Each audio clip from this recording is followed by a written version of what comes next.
Welcome back to the Milwaukee Show, and today we are talking about the LA Kings versus the Edmonton Oilers. Their first game is tonight, and I am excited for it because this is the rematch of the first game, because this is the third time in, what is it now? Yeah, third time in 3 years that these two teams will be facing off against each other. And just to give a little bit of a background there, the Oilers have had the Kings' asses every single time. Even this regular season, the season series, LA 1-2-1, and the Edmonton Oilers are 3-1 this series. The Oilers have had the edge every single time. A couple years ago, 2022 playoffs, first round, series went to Game 7, Oilers win. Last year, it went to Game 6.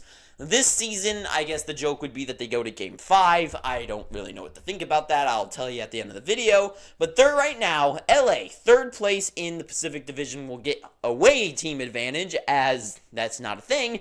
And the Edmonton Oilers will be getting home field advantage, being second in the Pacific Division, hosting the LA Kings in Edmonton tonight. And I gotta say, to begin this, the Kings are worrying me. They have been, so far, the history between these two teams, stemming back to when I wouldn't even say that the Oilers should have been the truest of threats, they beat them in Game 7. Last year, when the Oilers were a true threat for the Stanley Cup, they beat them in 6. This season, once again, the regular season, they've been dominating them in there. And the Kings themselves have been struggling down the stretch. They haven't been the Kings that we were used to them being in the first half of the season. And they are. And when I say struggling, I don't mean being like the New Jersey Devils kind of struggling. It's just they haven't been as strong and dominant. They were so good defensive at the beginning of the year, and then things just kind of slowly deteriorated. And it's just, they aren't the Kings that they were the last year's playoffs and the years before that, where they're just deep, super good defensively. It's just this year they kind of seem meh going into it. But the Edmonton Oilers look good. Ever since whatever the date was, and especially in the second half of the season, they have been one of the top teams in the league. They started off the year very shaky, very bad, not the best. McDavid was injured, couldn't get things really going to begin with, and yeah. Anyways, so the Edmonton Oilers have been so good, so dominant. McDavid's been a god, as he always is, as he's McJesus. Ever since they finally got things on the rails, their winning streak was absolutely insane this season. And as of late, the goaltending has been better, the defense has been fine, the depth is looking good. To me, the only thing that scares me, and I know I'm going to say this and you're going to be like, oh, this guy's an idiot. But listen, you just hear me out, is the untrustworthy defense. And by that, I'm not saying that Edmonton's defense is just the worst. I'm not the person who's going to say Darnell Nurse is an insanely bad defenseman. No. Darnell Nurse is fine. The defense of Edmonton is good. Bouchard and Nurse and Ceci, the Ekholm especially, those guys, they have some very good defense. But goaltending has proven itself a little bit more.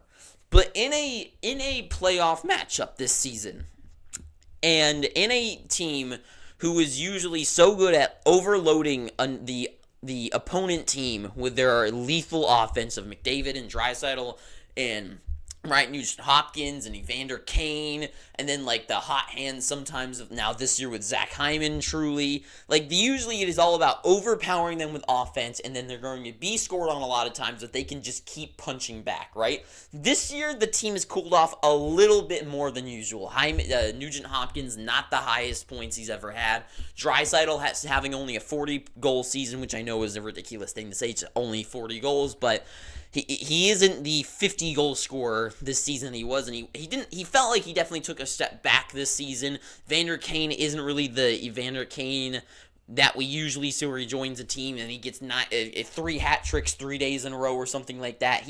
The feels of this team's offense has slowed down, but the depth is still there, right? With the additions of guys like Corey Perry and Henrique, I think they really do have a nice, all the way down the lineup pressure that they can keep rolling lines and they'll keep going.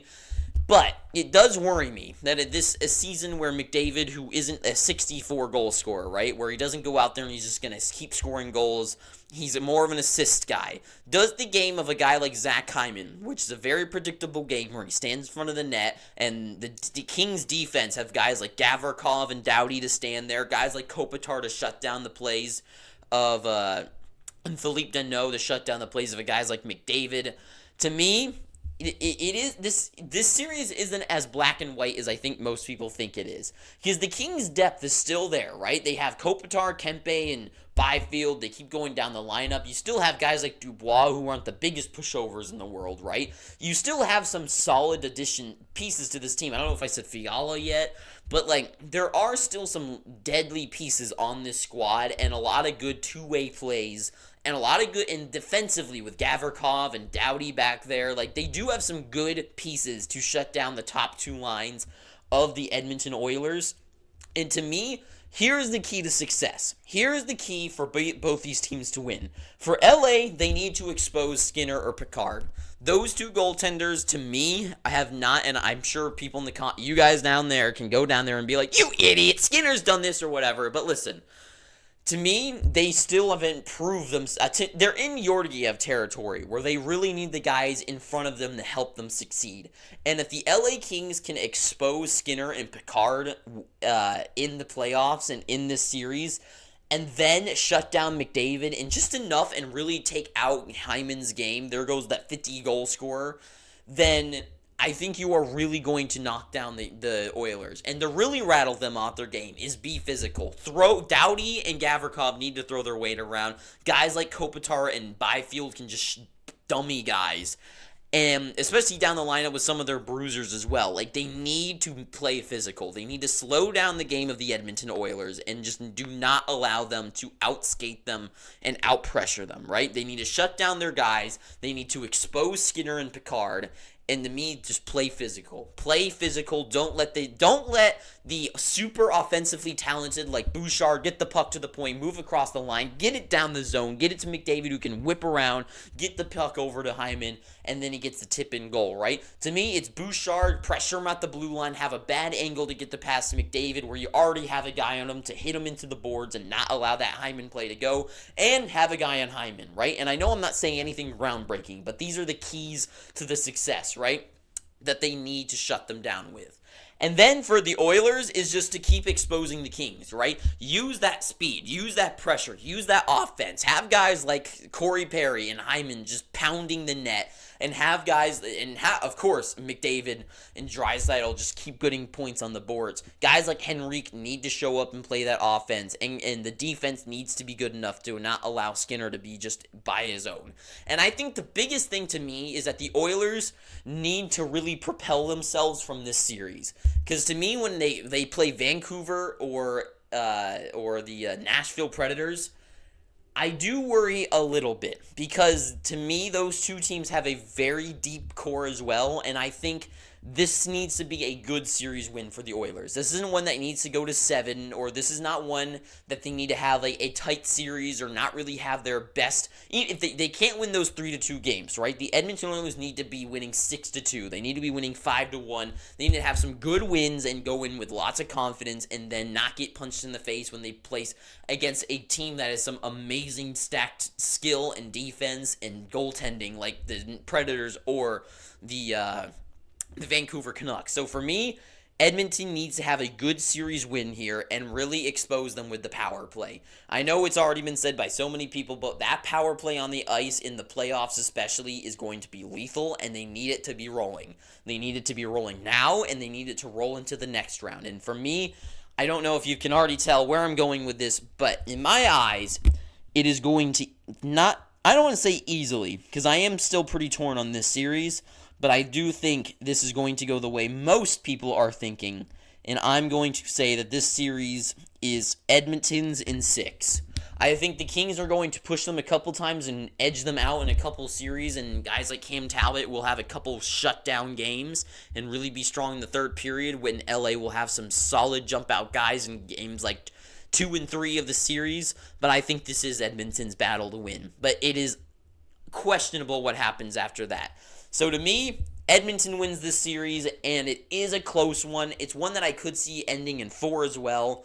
It just kind of depends on what they bring to the table, right? If the Kings do go in the weak selves that they can be, that Edmonton has exposed multiple times over the last few years, I don't know. We'll have to see. But that is all I got to say. So thank you for watching this. If you made it this far, please, I'm begging you, pick up your free... Please subscribe. Please just subscribe. And until next time, too sweet, have an amazing day, and ta-ta for now.